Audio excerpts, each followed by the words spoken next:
lahat.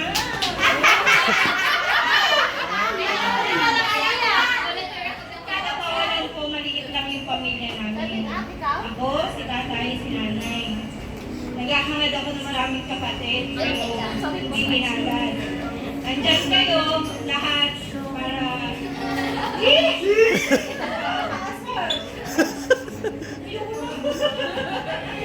Basta thank you sa inyo lahat. Yun na yun. Tapos, tatay, thank you. Alam mo yan, Pagod hanggang likod. Ang pasasalamat ko po sa inyo. Ikaw na. Ito na nga ba sinasabi ko?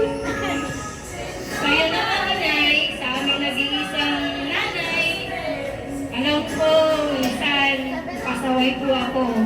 Siguro dahil na rin sa pagkalaglag ko sa bintana, nung ako ay bata, medyo lumuwag.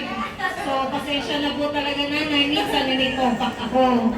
Alam niyo yan. Pero sa Lagi naman eh, lagi. Ay mahal na mahal kita.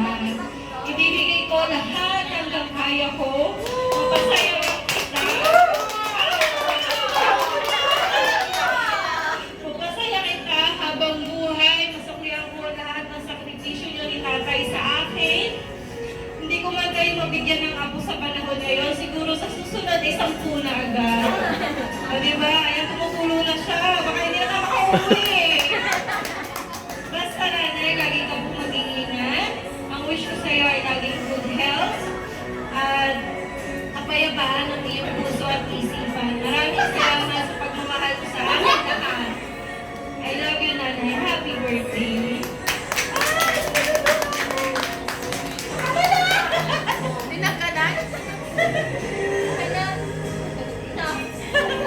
The party is over.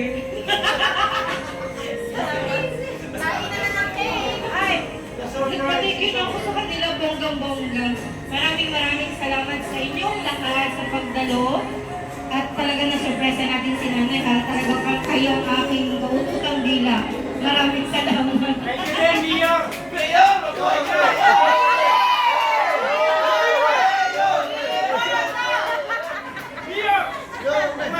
Okay, thank you so much, Ma'am Alice.